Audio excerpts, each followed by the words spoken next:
Saudara-saudara kasih di dalam nama Tuhan Yesus Kristus, Salam alaikum Isam Hamasya. Ini adalah merupakan kebahagiaan saya yang luar biasa bisa bertemu dengan anak-anak rohani saya semua.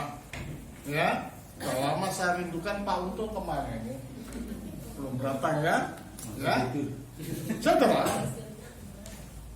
Keselamatan itu adalah merupakan masalah kalbu, masalah nus yang ada di dalam kehidupan kita. Nah, keselamatan ini ditawarkan oleh Yesus, yang adalah jelmaan daripada Sang Sabda yang dia dari kekal sampai kekal di dalam Allah. Menunjuk pada artian bahwa kejatuhan manusia itu tidak pernah mempengaruhi program Allah untuk manusia. Apa program Allah untuk manusia? Manusia mengambil bagian di dalam kodrat ilahi. Manusia mengambil bagian kemuliaan Allah. Manusia itu akan mencapai apa itu teosis. Nah, ini nyata sekali dengan apa yang dikatakan di dalam Efesus 1 ayat 4, Kejadian 1 ayat 26 dan 27. Artinya apa? Manusia takdirnya itu suci. Manusia takdirnya mulia. Manusia takdirnya agung. Sehingga manusia dikatakan sebagai gambar dan rupa Allah. Artinya image of the image, gambar dari sang gambar. Dari kata ini kita dapat melihat bahwa gereja sudah terbentuk, gereja sudah terrealisasi. Di mana letaknya? Di dalam diri manusia. Karena apa? Tujuan dari diciptanya gereja atau dibentuknya gereja nanti pada Pentakosta adalah kembali kepada realita yang sudah diciptakan oleh Allah, yaitu mencapai teosis. Karena itulah ketika manusia jatuh dalam dosa, berarti kalau demikian manusia terpisah. Berarti kalau demikian manusia terasing.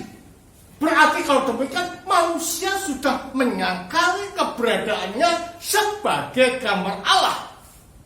Realitas semacam inilah yang menjadikan manusia menurut kekuatannya tidaklah mampu untuk mencapai apa yang dinamakan dengan teosis. Nah, karena itulah sekarang bukan manusia yang berinisiatif, tetapi Allah melalui Sang Firman yang berinisiatif. Mengapa tidak Bapa? Mengapa tidak Roh Kudus yang berinisiatif?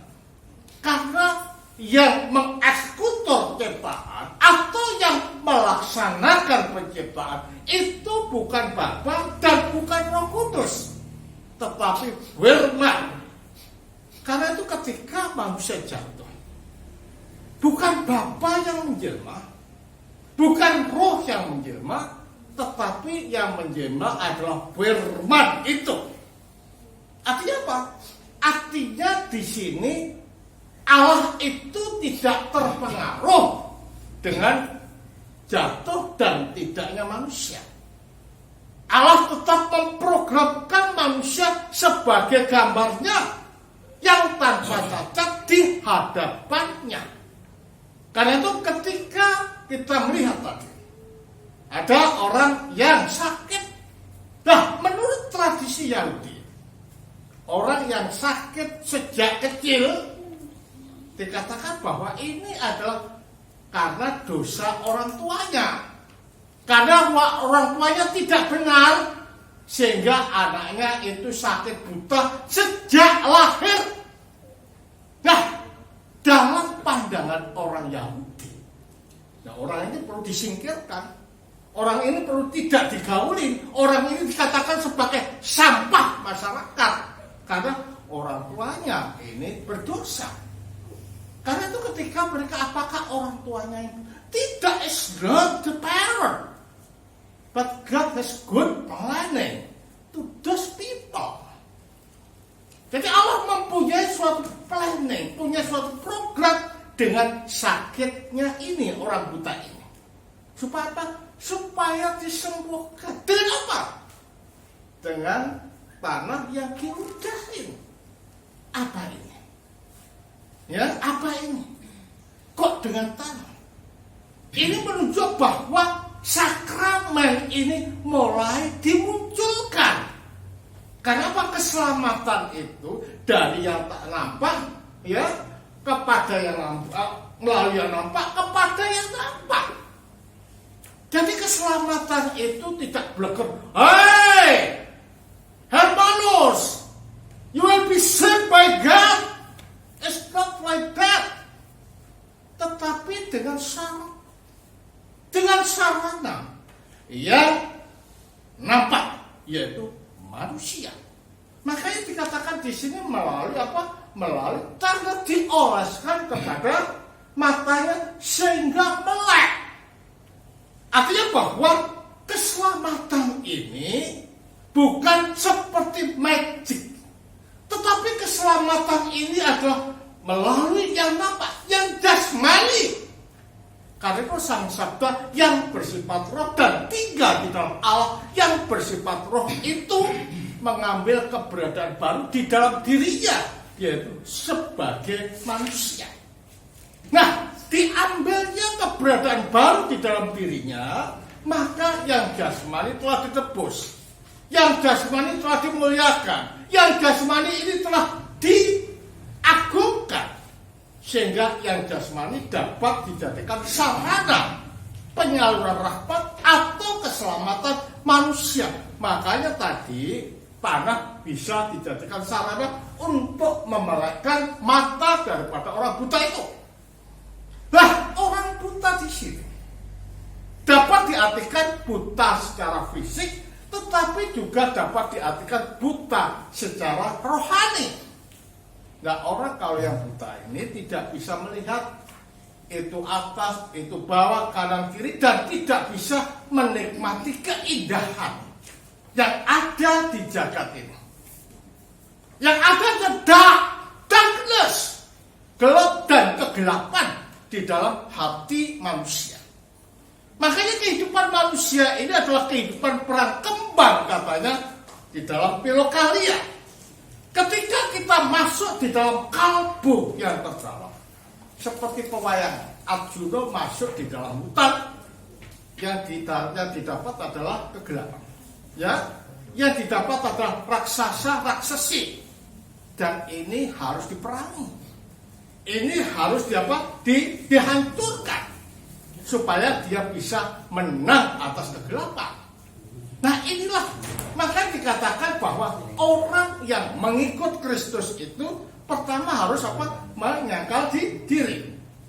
Menyangkal diri artinya memenangkan, mengalahkan apa yang ada di kalbu kita, kejahatan kita, kemarahan kita, kesombongan kita, keserakahan kita, kemarahan kita, dan kedengkian kita harus dilibas di dalam kalbu kita yang terdalam. Sehingga dengan demikian kita ini bisa menang. Lah, kalau kita sudah menang, baru kita bisa memikul salib. Karena salib itu adalah identik dengan penderitaan, identik dengan dianiaya, identik dengan dibully, identik dengan dipojokkan sama orang. Lah, kalau kalbu kita belum siap, belum bisa menang, maka kita tidak akan mampu untuk memikul salib. Ketika kita dibully, kita balas membuli. Kita difitnah, kita memfitnah. Kita kata pukul, kita menghancurkan. Nah, ini bukan sifat orang yang dikatakan sebagai tubuh mistika Kristus atau dikatakan sebagai gambar dan rupa Allah. Tidak. Nah, kedatangan Kristus itu untuk memelekkan, sehingga manusia bisa melihat Allah, bisa melihat kemuliaan, bisa melihat keindahan, rahmat yang Allah berikan di dalam kehidupan kita manusia. Tetapi apa yang terjadi ini? Orang Farisi tidak terima. Ini hari Sabat. Mengapa melakukan pekerjaan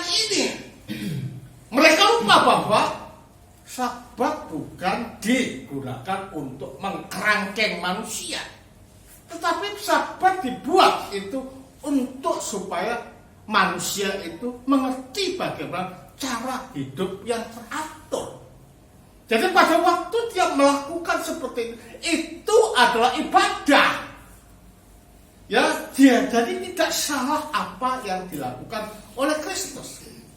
Karena itulah orang Yahudi, Farisi tidak terima. Bagaimana ini bisa tersembuhkan? Dia pergi kepada orang tuanya. Apakah betul anakmu ini sejak lahir itu buta? Yes, right. You tell the truth. Everything is true. Memang betul bahwa dia lahir buta. Tetapi siapa yang menjumpainya? I don't know. I don't understand the person who healed him. Tidak tahu.